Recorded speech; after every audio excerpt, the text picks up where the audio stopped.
All right. We're back for episode 2 of Good Music Lab. And Good Music Lab is brought to you by none other than me, Jacob Lilly, and my counterpart, Ben McCrary, on the other side of the screen there. Say hello, Ben.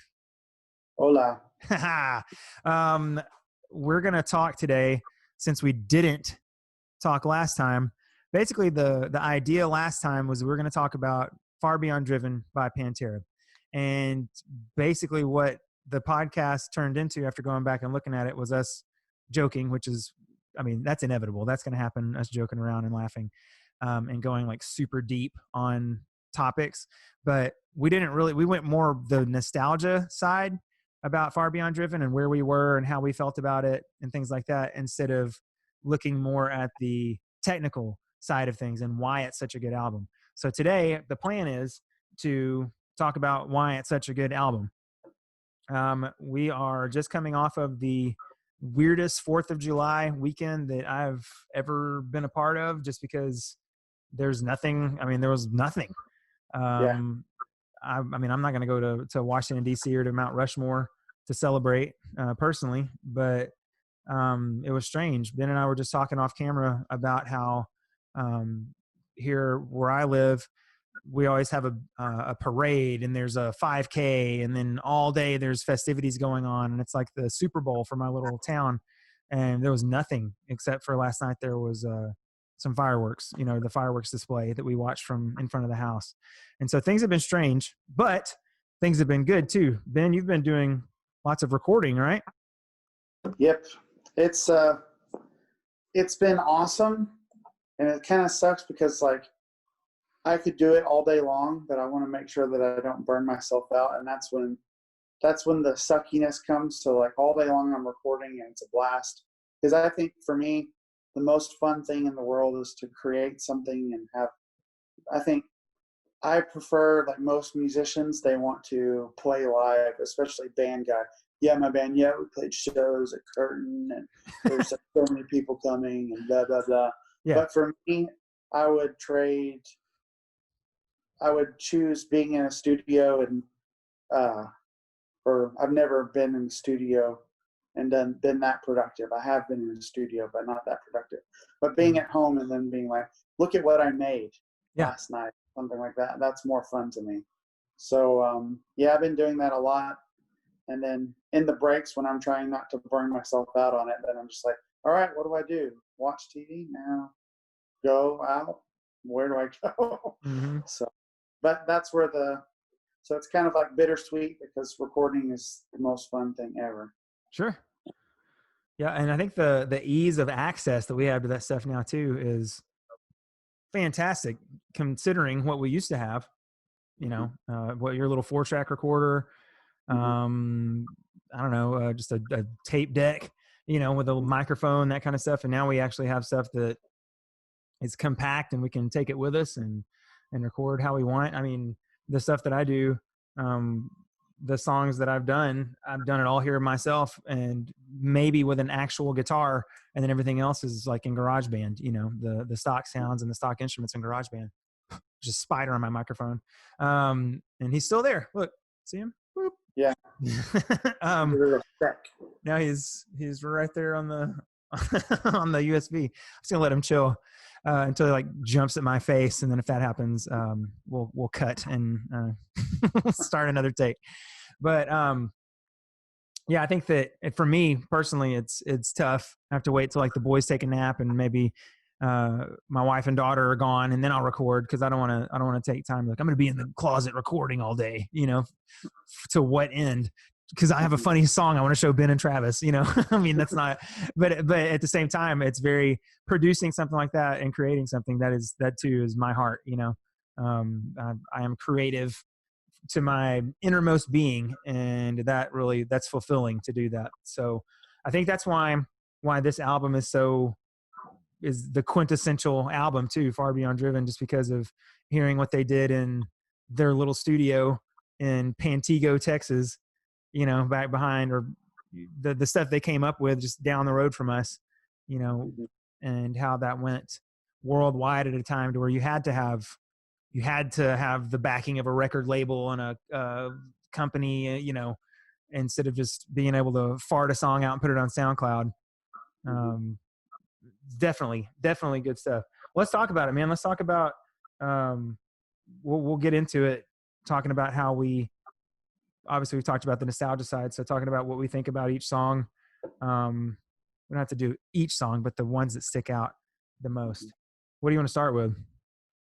Well, I guess we can do an overview. Just the things that really stand out just in general are, one, the vocals. Like, I know Vulgar Display of Power is definitely the quintessential album, like, by most music critics and a lot of people. And Vulgar Display of Power is freaking awesome. Yeah. But I feel like it was kind of their first foray into being super heavy. Like Cowboys from Hell, yeah, they kind of had they were starting to, but then that was when they were their full developed being Pantera, and Vulgar Display of Power. And then I feel like they took that and then expounded on it. So I feel like there's like a little bit of reserve in his voice on Vulgar Display of Power. Yeah. Where in Far Beyond Driven, it's like full blown, and he's made it into like a complete art form, I think. Yeah, it's weird.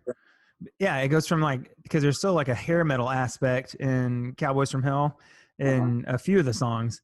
And even in Cowboys from Hell, there's, when he hits that super high note right before the last chorus, I guess. And then, like you say, it kind of progresses.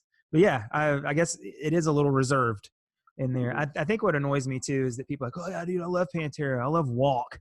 And Walk's a awesome song, but it's not. I'm like, dude, you got to get so much deeper and go past that, to understand. And Far Beyond Driven's like the gateway, to get into that, because it just starts off just blowing your face off as soon as you track one.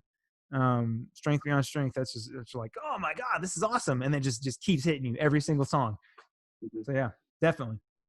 And it's definitely got a nice arc to it, I think. Totally. But yeah, I think that, and then the guitars, a lot of people, and I didn't even know this, I guess when we were in high school, we were just like, that's the only guitar tone, and every other guitar tone is awful. But then apparently everybody nowadays has been talking about, apparently in the guitar world, that his guitar tone was awful. But Far Beyond Driven, honestly, it sounds like a chainsaw. Yeah. It's so just cuts through, and just tough sounding, I think. Yep. I think it's my favorite. I think even better than anything else before or after. I guess you can say his guitar tone is a little bit muddy and not as good on Great Southern Trendkill, but on Far Beyond Driven, it's got that tough, just gritty chainsaw sound. I think that's the best description I can use. Yeah, no, I agree. Looking into each of the solos, things like that, for sure. This definitely has an invasive chainsaw type sound to it. No, that's good. Who's saying that it's terrible tone? I haven't heard that. Yeah, if you go search some YouTube videos on Dimebag and stuff, there'll be some people saying stuff about it. Apparently, what they think is that there is a flanger. I don't know. I think that's probably BS. But how the flanger when you're playing it, it's and then you stop the sweep of the flanger. Yeah. That's what we had heard he did on that. I'm having flashbacks to your pedal bag, all that stuff.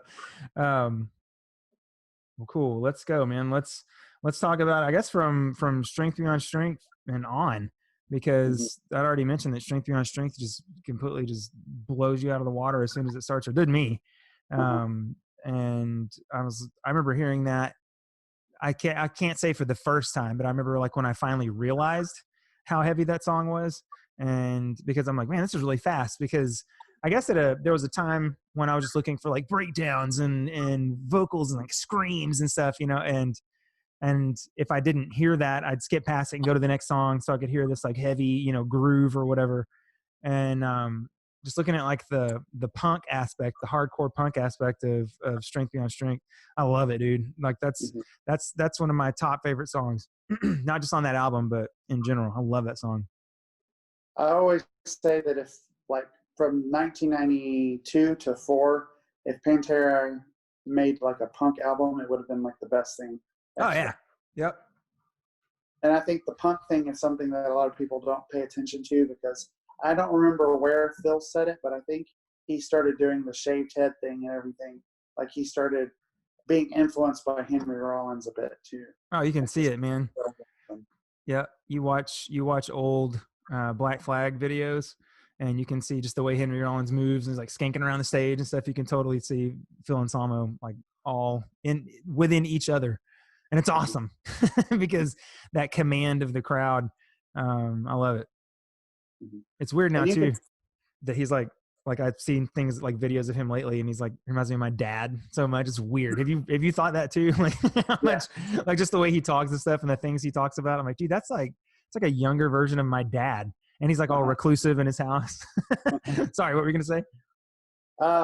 Just like the drum beat is you could put that drum beat in a punk song, the old two-pot drum. Oh yeah, yep. Like the galloping. Yep.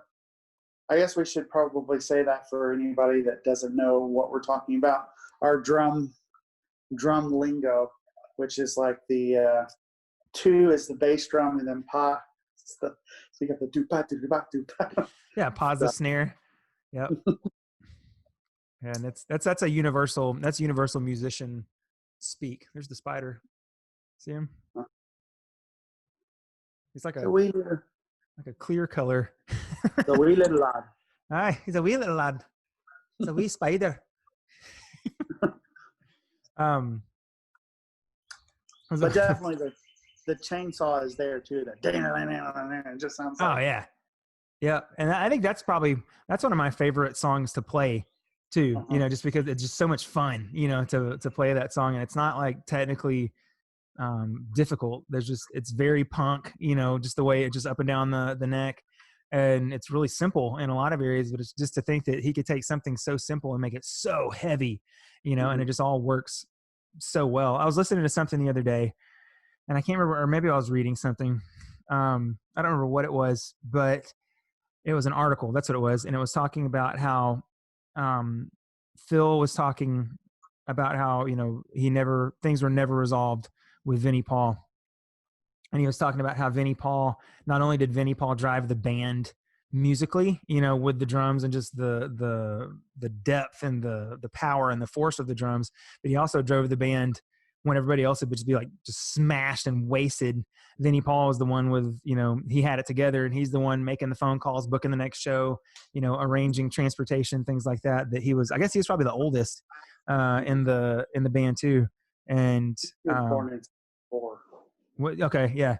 And he definitely was the one that was a driving force on both ends, when everybody else was just like doped out of their mind. I feel like an old lady saying that, but like when they were just totally just high and couldn't function, the Vinnie Paul was right there and he was doing everything. But it's cool that you can see like that personality in his drumming too, because that drumming, even though it's just it's still, I mean, it's driving right along, dude, like a machine, throughout that whole song, throughout the whole album. What I think is really cool about it, and I think adds a lot to it, is when he's doing that, a lot of people, the easy way to do it is like, so you're basically just going with this on the hi-hat and your snare you're basically doing like, I'll use drum lingo, single stroke roll. So, but what he's doing is that he doubles the hi-hats to make it like more driving. Mm-hmm. So it makes it more like, because you're going as opposed to, yeah. Does that make sense? No, totally. So he when he's doubling the hi-hat, it gives it more of that. It's harder to play for sure. So like when we've dabbled around on drums trying to play that, I notice everybody does it just doing quarter notes on the hi-hats, but he's doing 8 notes. And it really like has that like really intense funk feeling. Yep. to it. I forgot that was a pillow on your lap. I thought it was like a blanket, and then I was like, man, that's really soft. He started beating on it. Yeah, and I think that goes into, like I say, the rest of the album, just how he how he drives it, and then the guitar, and of course I think that Rex gets left out bass wise. It's just you just know it's going to be heavy because it's Rex, but there's something about the bass tone on this album. That's one of the things that I noticed, man, long ago, like when I was in high school. um let's see, what song was it? The I can't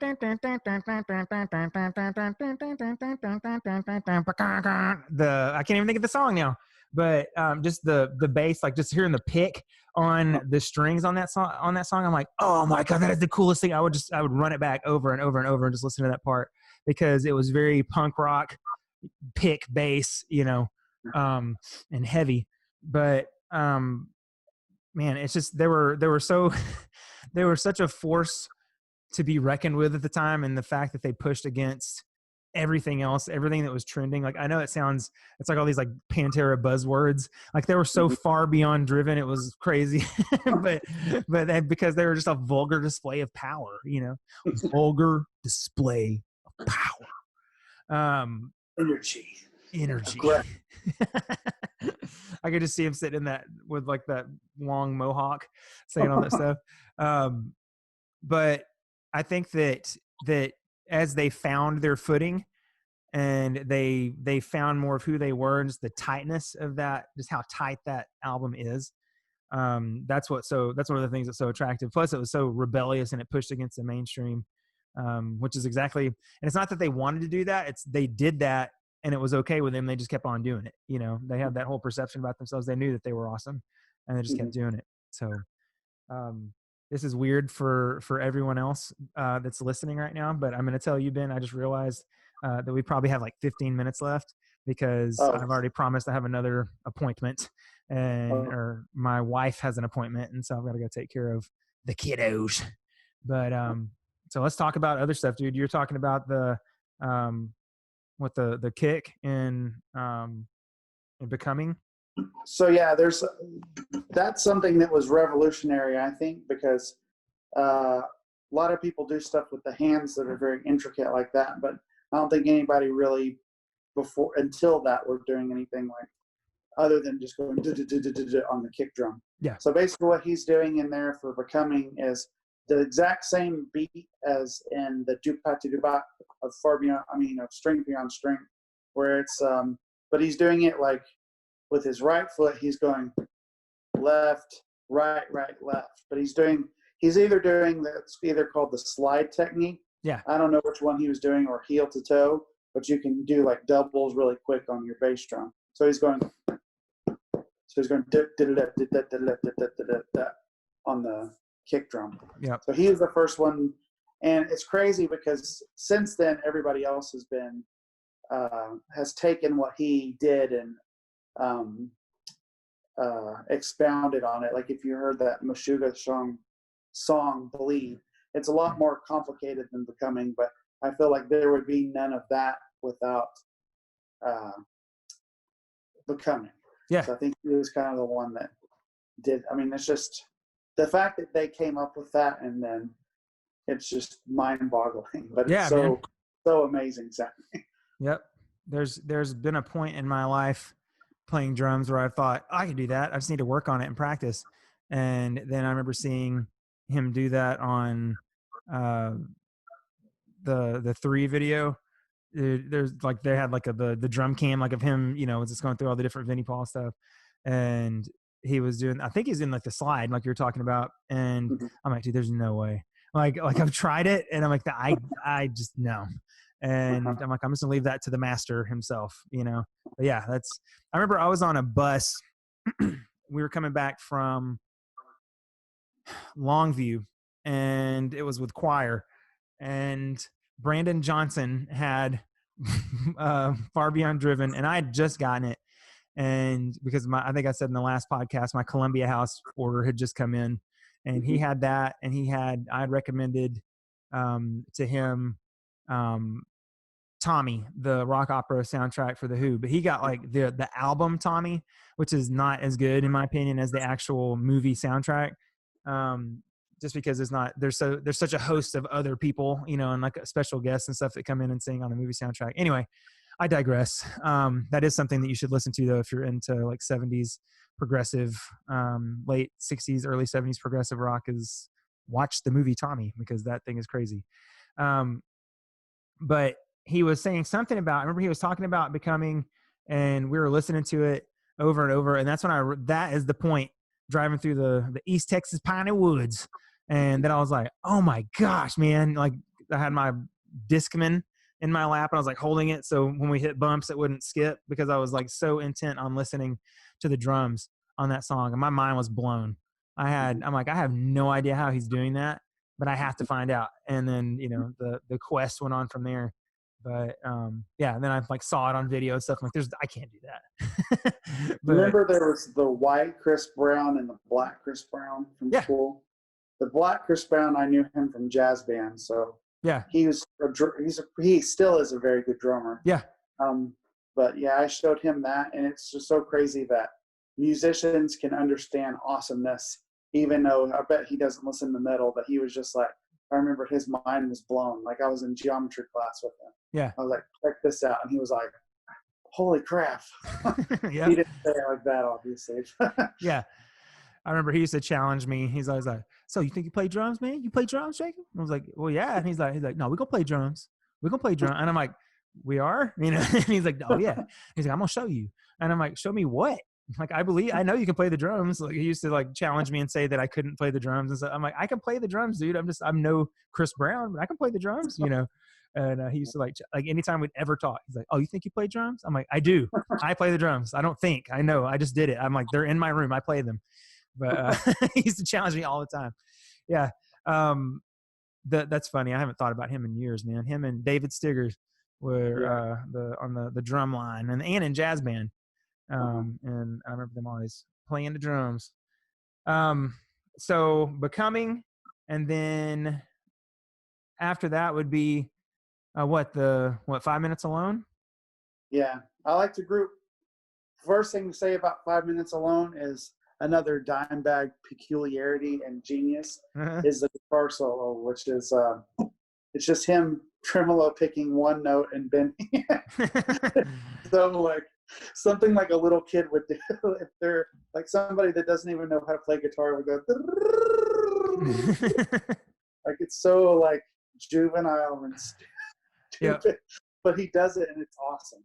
Yeah. It's just like I get the feeling like people that are really like groundbreakers in music, they're the ones who are just like, I'm gonna do this and watch me do it. And then it's kind of like there's that composer John Cage that wrote that 4 minutes and 33 seconds that's basically just silence. Yeah. And in my composition class that I took in school, like somebody was like, that's stupid, I could have done that.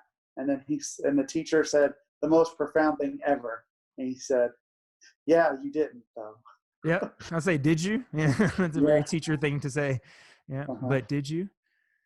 So, but yeah, like just the fact that Dimebag said Dimebag could play, so he could shred your balls off, and he decided to go. It's a very Dimebag thing to do. Yeah.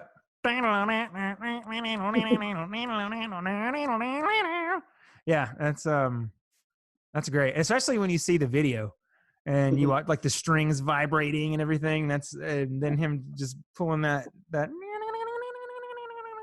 whole solo. It's awesome, and the way he's dressed in that video too is awesome. So, as we talked about last time about how they drove just how we dressed so much too. I'm like, all right, cool, like a long sleeve shirt and camo cargo pants and Chucks, done. Totally look like Phil or Dimebag right now. Yeah, that's one. And then what's the other peculiarity we were talking about, and we've always talked about in 5 Minutes Alone? You explain it better than I do. I never really understood what was going on except just listening to it, but they do like where the beat will start. So if you're doing like the best way to do it is if you're what they call upbeat. So you have 1 and 2. So when your hand is coming up, that means it's like the upbeat. Mm-hmm. So what they'll do is, so they'll start the riff on the upbeats. And even, so they kind of like shift the whole verse riff there. And then the one part where it's the "You Can't Burn Me" part, Mm-hmm. it just gets to that part where that's like, I remember when we first, like, we listened to that song a million times, and then I think what did it is dependency. I think we tried covering that, and I'm broken. And we'll talk about I'm broken when it comes to that part too. But you just get there, and then all of a sudden you're like, we've heard this a million times, and then it's just like the parts out, and they're like, what are they doing there? And then you have to like listen to it. But it's just like, what they basically are doing is taking the riff and like shifting it throughout the beat, and then making it eventually it comes back to beat one. Right. But then they don't start the riff on beat one or on the downbeats, and they kind of like shifting it around to various parts. So it's actually, so you have the 1, 2, 3, 4, but the song is actually going 1, 2, 3, 4 on the upbeats, if that makes sense. Yeah. And you have to like eventually chop and paste mathematically to get it to come back to 1 for the chorus. That's nuts. Sense. The whole time you've been talking, I've been trying to do it in my head and I can't do it. And it's that difficult. And to think that they did that and they accomplished that. And I'm sure that they weren't like, actually, if we come back to the downbeat, you know what I mean? Like that they're just like, oh, this would be badass, man. And then did it. And they did it night after night after night on tour. Is crazy because it's, let's see. You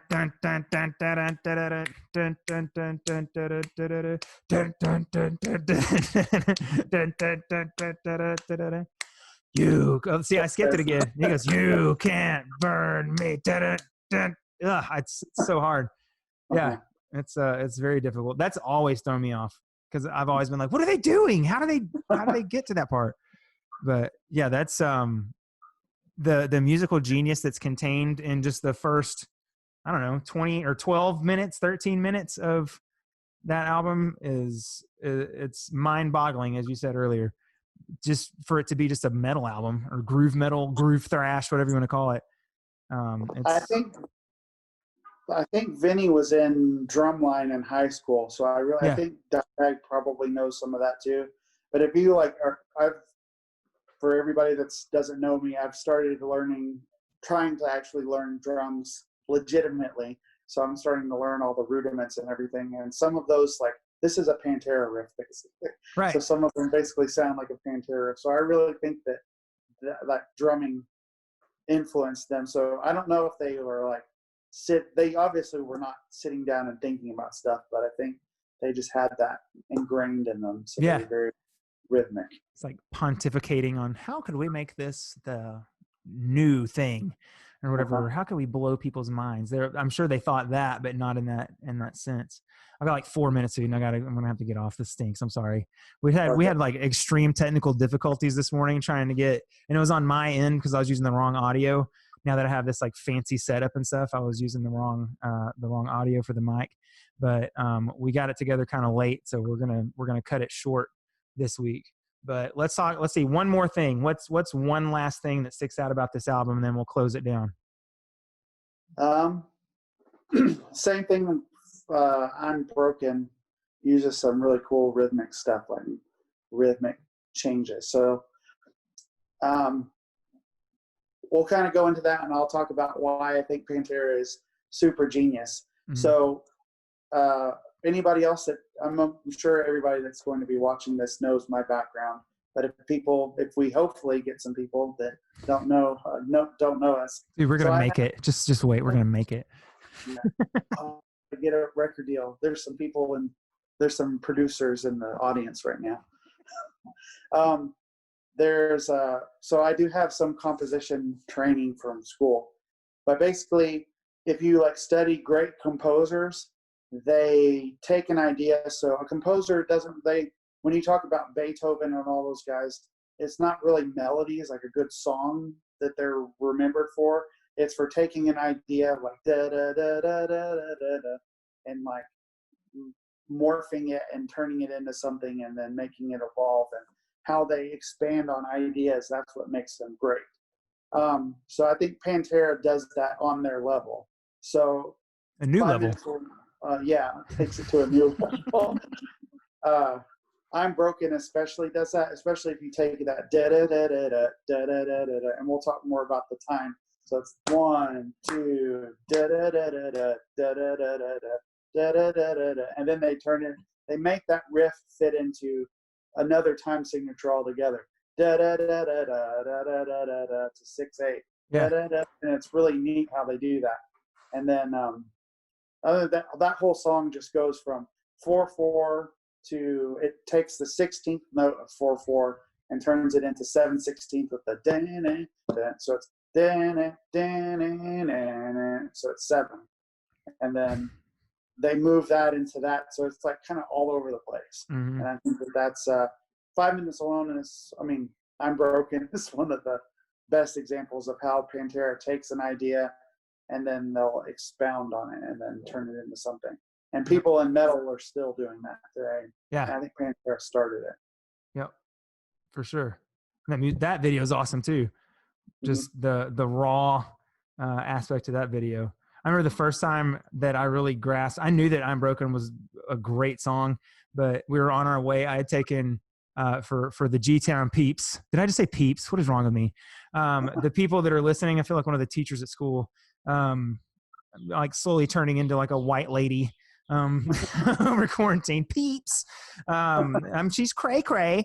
For the G-Town people, I was taking Joe Bob Scroggins and Anthony Holder were all loaded up in my Mustang, and we went up to Van Alstyne, Texas, because Joe Bob was wanting a Mustang. So I'm like, let's go, man. I'll take a road trip. And so we drove mine up there, and we listened to Pantera the entire way. And Joe Bob had never heard I'm Broken before, and he was losing his mind, dude. He was like, oh my God, that's the hardest thing I've ever heard, dude. And I'm like, how could you be from Quinlan, Texas, and you've never heard I'm Broken, you know? But that was like eye-opening for me, because I really went back and started listening to the song and studying it. And of course, like, it was on Beavis and Butthead, and that's the one where they turn the volume up as high as it'll go and they can't turn it up anymore, and they're all just going crazy in the living room. But yeah, that's a good one too. I think that as we close out, and I hate to do this, man, but I have to because my duty calls inside the house. As we close out, that being able to look at what they did just with that one album and how that expanded the music industry, and at least expanded my viewpoint, my perspective, as well as yours, to regarding not only metal, but just music production, sound, live production, and then, you know, what was to come from there. I mean, the whole time that we did worship at this church plant that I used to work at, that Ben played guitar at, we were in the band. It's called The Quest. The whole time we did that, man, we're always like, all right, let's do this. We're like throwing little Pantera, little tweaking this and that on these worship songs, and throwing like Pantera and like Southern Texas type stuff into the music. And even though that seems minute and trivial, it's still something, I mean, that had a really big effect on our lives, just to look back and see what we would do and how much of an effect, you know, that album had. Vulgar Display of Power and Far Beyond Driven had on us. But all that being said, I'm going to close us out, man. Do you have anything else wildly prophetic? That was prophetic, that you'd like to touch on? I know we weren't that funny this time, but that's fine. But it's more music. What I would say is, just if you just talk about, so that's, we only got 4 songs into the album, and already they stuff that people are doing now. So it's kind of like, I don't know how to describe it other than like how much ground was just broken in just 4 songs. And you can go with the last half of the album, how much they did. And I really feel like those first 4 songs for sure, even, there's just like so much that they did that's just like nobody had done before. Yeah. It's just crazy to think about that. Yep. The spider's attacking me now. He just like Hopefully jumped in my ear. Yeah. Yeah. It's, I think that as you say that, I think about how I'd get to, because it would be on a CD, song number 4, I'm Broken. I get there, and I told you, or we talked last week about how, you know, I was not going to listen to Good Friends and a Bottle of Pills. I'd either skip that one or I'd stop, because I was like, yeah, like I was on overload by that point, you know.